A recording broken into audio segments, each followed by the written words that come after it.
Hello student, कैसे हो आप लोग। स्टूडेंट, आज का ये वीडियो उन सभी स्टूडेंट के लिए है जो इस बार बोर्ड एग्जाम देने वाले हैं। इस वीडियो में हम आपको 9 नंबर पक्का करा कर रहेंगे। लिखने का ट्रिक भी बताएंगे कि पर्यावरण प्रदूषण की समस्या और समाधान। इस वीडियो में जो निबंध है पर्यावरण प्रदूषण, इसको हम लिखने का तरीका बताएंगे, किस प्रकार से आप लिखेंगे 250 वर्ड में, ताकि आपको जो एग्जामिनर है 9 नंबर दे सके। तो आज की इस वीडियो को शुरू करने से पहले आप वीडियो को लाइक कर दीजिए, चैनल पर नए तो हमारे चैनल को भी सब्सक्राइब कर लीजिए। तो देखिए 9 नंबर आपको इस प्रकार से मिलेगा, पर्यावरण प्रदूषण की समस्या और समाधान। हम पूरा डिटेल में जानकारी आपको देंगे। तो देखिए सबसे पहले आपको क्या करना है, बोर्ड एग्जाम में जब भी आप जाएंगे तो आप प्रश्नोत्तर डालेंगे। उसके बाद में जो भी आपको निबंध दे रहा होगा, यानी 4-5 पूछ लिए जाएंगे, उनमें से किन्हीं एक का आपको करना होगा। तो उनमें से जैसे आपका आ गया पर्यावरण प्रदूषण की समस्या और समाधान, तो उस पर निबंध किस प्रकार से आप लिखेंगे। सबसे पहले आपको प्रस्तावना डालना है। आपको हर निबंध में, यही नहीं कि आप इसी निबंध में डालेंगे, आप हर निबंध में चाहे जो निबंध हो, आपको सबसे पहले प्रस्तावना डालना कंपलसरी है। तो आप प्रस्तावना डालेंगे। तो देखिए पर्यावरण जो प्रदूषण और समस्या है, तो पर्यावरण प्रदूषण के बारे में पहले प्रस्तावना में डिटेल में समझेंगे क्या है। तो देखिए, जो हमें चारों ओर परिवृत किए हुए वही हमारा पर्यावरण है। इस पर्यावरण के प्रति जागरूकता आज की प्रमुख आवश्यकता है, क्योंकि ये प्रदूषित हो रहा है। प्रदूषण की समस्या प्राचीन एवं मध्यकालीन भारत के लिए अज्ञात थी, और आज इसने इतना विकराल रूप धारण कर लिया है कि इससे मानवता की विनाश का संकट उत्पन्न हो गया है। अतः इस भयंकर समस्या के कारणों एवं उनके निराकरण के उपायों का विचार करना मानव मात्र के हित में है। यानी जो पर्यावरण प्रदूषण है, पहले से अब कुछ ज़्यादा हो गया है। यानी विश्व में भी ये विकराल रूप धारण किया हुआ है। इससे जो संकट है मानवता के ऊपर, यानी हम लोगों के ऊपर बनी हुई है। तो प्रस्तावना में आपको ये बताया जाता है कि पर्यावरण प्रदूषण का जो स्रोत है, किस प्रकार से पूरी दुनिया में, किस प्रकार से इसका एक संकेत दिया जाता है प्रस्तावना में। तो संकेत में आपने देख लिया, प्रस्तावना हम इस प्रकार से डालेंगे, इतना आपको लिखना पड़ेगा। अब देखिए सबसे पहला जो आपका आ जाता है, प्रस्तावना तो आपने डाल दिया। अब आ गया है प्रदूषण का अर्थ। अरे प्रदूषण क्या है भैया, प्रदूषण का अर्थ देखिए भैया, प्रदूषण क्या होता है। तो देखिए प्रदूषण का हम अर्थ देखेंगे, प्रकृति द्वारा क्या है, प्रकृति द्वारा पद्धति पर्यावरण जीवधारियों के अनुकूल होता है। जब इस पर्यावरण में किन्हीं तत्वों का अनुपात इस रूप में बदलने लगता है कि जनसंख्या क्या है, जनसंख्या की असाधारण वृद्धि एवं औद्योगिक प्रगति ने प्रदूषण की समस्या को जन्म दिया है, और आज इसने इतना विकराल रूप धारण कर लिया है कि इससे मानवता की विनाश का संकट उत्पन्न हो गया है। जो प्रदूषण का अर्थ है, बेसिकली प्रदूषण इसे कहते हैं कि जो प्रदूषण है पर्यावरण जीवधारी के अनुकूल होता है, और इस पर्यावरण में किन्हीं तत्वों का अनुपात रूप में बदलने लगता है।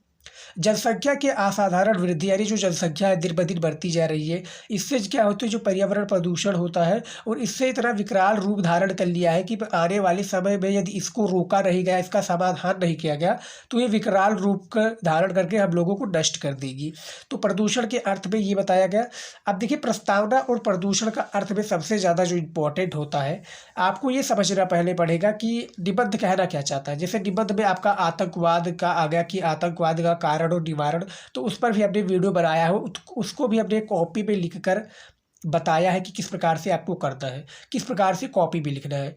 तो देखिए जो प्रदूषण का अर्थ एवं समस्या और समाधान होता है, इसी प्रकार से आपको प्रस्तावना डालना पड़ेगा। देख सकते हैं प्रदूषण का अर्थ भी हमने बता दिया है। अब देखिए सबसे ज़्यादा जो इम्पोर्टेंट हो जाता है, हमने प्रस्तावना पढ़ लिया, प्रदूषण का अर्थ भी पढ़ लिया। तो देखिए पहला आपका आ जाता है क्या है, वायु प्रदूषण। अब देखिए भैया वायु प्रदूषण होता क्या है, पहले हम इसको समझ लेते हैं। वायु जीवन का अनिवार्य स्रोत है। प्रत्येक प्राणी को स्वस्थ रूप से जीने के लिए शुद्ध वायु की आवश्यकता होती है। जीवधारी सांस द्वारा ऑक्सीजन ग्रहण करता है और कार्बन डाइऑक्साइड छेड़ता है, क्या छोड़ता है। पेड़ पौधे कार्बन डाइऑक्साइड ग्रहण करते हैं और हमें ऑक्सीजन क्या है, प्रदान करते हैं। तो जो वायु प्रदूषण होता है, वायु प्रदूषण बेसिकली इसे कहते हैं।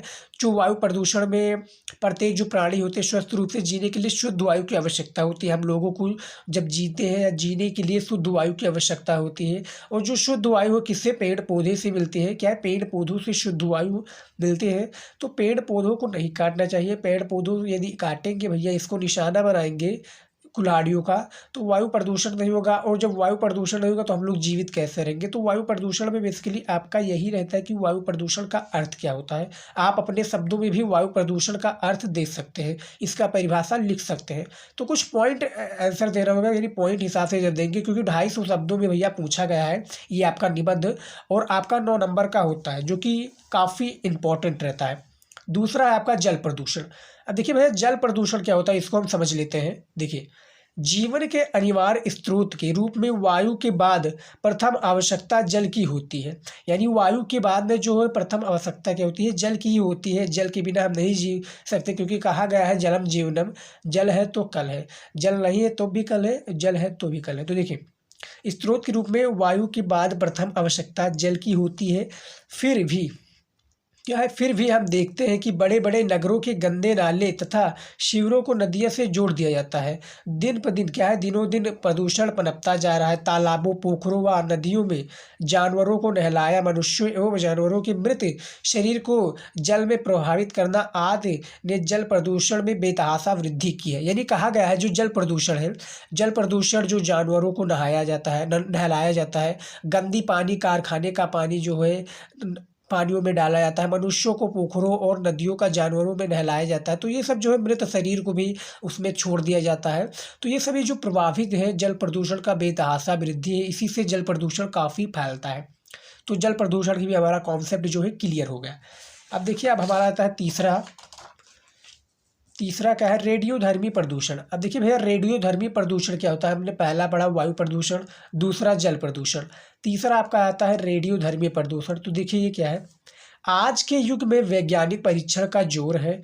परमाणु परीक्षण निरंतर होते ही रहते हैं। इनके विस्फोट से रेडियोधर्मी पदार्थ वायुमंडल में फैल जाते हैं। दूसरे विश्व युद्ध के समय हिरोशिमा और नागासाकी में जो परमाणु बम गिराए गए थे, उससे भी काफ़ी प्रदूषण हुआ था। यानी जो अमेरिका के द्वारा भैया आपका जो जापान में हिरोशिमा और जो नागासाकी है, इसमें जो परमाणु बम गिराए गए थे, उससे जो सारा शहर है तहस नहस हो गया। और जो आने वाली पीढ़ियां हैं, उससे जो है रेडियोधर्मी प्रदूषण का कारण वो शिकार हो चुकी है।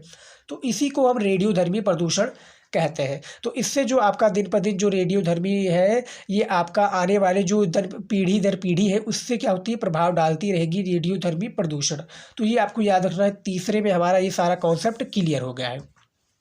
अब हमारा आ गया चौथा नंबर। देखिए, आपको अपने शब्दों में भी लिख सकते हैं। मैंने आपको बताया हूँ पहले कि आप अपने शब्दों में लिखना चाहे तो लिख सकते हैं। बस आप कॉन्सेप्ट को क्लियर, कॉन्सेप्ट को आप समझिए कि प्रदूषण किसे कहते हैं, पर्यावरण प्रदूषण का अर्थ क्या होता है। तो ये सब यदि आप समझ जाते हैं तो आपको लिखने में कोई दिक्कत नहीं होगी। बस आप पॉइंट वाइज आंसर दीजिए। अब जैसे हमारा आ गया चौथा, ध्वनि प्रदूषण।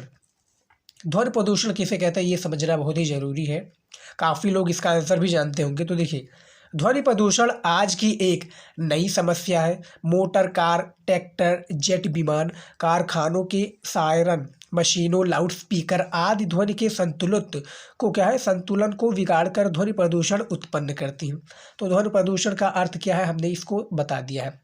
ध्वनि प्रदूषण किन किन चीज़ों से फैलता है, loudspeaker, tractor, motor car, jet विमान, कारखाने के सायरन मशीन, लाउडस्पीकर आदि सब से जो ध्वनि निकलता है, इसी को हम ध्वनि प्रदूषण कहते हैं। इससे हमारे कान के लिए हानिकारक होती है। तो ये ध्वनि प्रदूषण का स्रोत है। आप समझ सकते हैं किस प्रकार से है। तो भैया, हमने ध्वनि प्रदूषण किसे कहते हैं, वायु प्रदूषण किसे कहते हैं, जल प्रदूषण किसे कहते हैं, रेडियोधर्मी प्रदूषण किसे कहते हैं, उसके बारे में यदि आप और लिखना चाहें तो पांचवा आप लिख सकते हैं किसको, रासायनिक प्रदूषण, जो कि कारखानों के मलबे और सबसे जो निकलती है, या लैब से जो भी सारी चीज़ें निकलती हैं जो उससे रसायन फैलते हैं, तो उसी को हम रासायनिक प्रदूषण कहते हैं। तो उसको भी आप अपने शब्दों में लिख सकते हैं।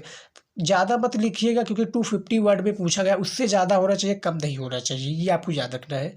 तो ज़्यादा लिखेंगे तब भी आपको 9 नंबर दिया जाएगा, कम नहीं लिखना चाहिए, क्योंकि आपका कम एग्जामिनर 2 से ढाई पेज में लिख दीजिए, सारा कॉन्सेप्ट आपका क्लियर हो जाएगा। अब भैया, हमने पूरा प्रदूषण का अर्थ भी देख लिया, प्रदूषण के प्रकार भी देख लिए। अब हमारा आ जाता है समस्या का समाधान, यानी जो प्रदूषण की समस्या, इसका समाधान क्या है, तो ये सब समझ लेते हैं। तो देखिए, आज विश्व का प्रत्येक देश इस ओर सजग है कि वातावरण को प्रदूषण से बचाने के लिए वृक्षारोपण सर्वश्रेष्ठ साधन है। मानव को चाहिए कि वो वृक्षों और वनों की कुल्हाड़ियों का निशाना बनाने की बजाय उन्हें फलते फूलते देखे, तथा सुंदर पशु पक्षियाँ, क्या जो सुंदर पशु पक्षियाँ हैं, को अपना भोजन बनाने के बजाय उनकी सुरक्षा करें। साथ ही भविष्य के प्रति आशंकित होने से बचने के लिए सबको देश की असीमित आगे देख लेते हैं। देश के असीमित बढ़ती जनसंख्या को सीमित करना होगा। जो औद्योगिक कचरे और मशीनों लगाने की जो मशीनों लगाने की अनुमति उन्हीं व्यक्तियों को दी जानी चाहिए जो औद्योगिक कचरे और मशीनों को धुएं को बाहर निकालने की समुचित व्यवस्था कर सकें। यानी यहाँ पर जो कहा गया जो समस्या का जो समाधान है, बेसिकली समस्या का समाधान वही है।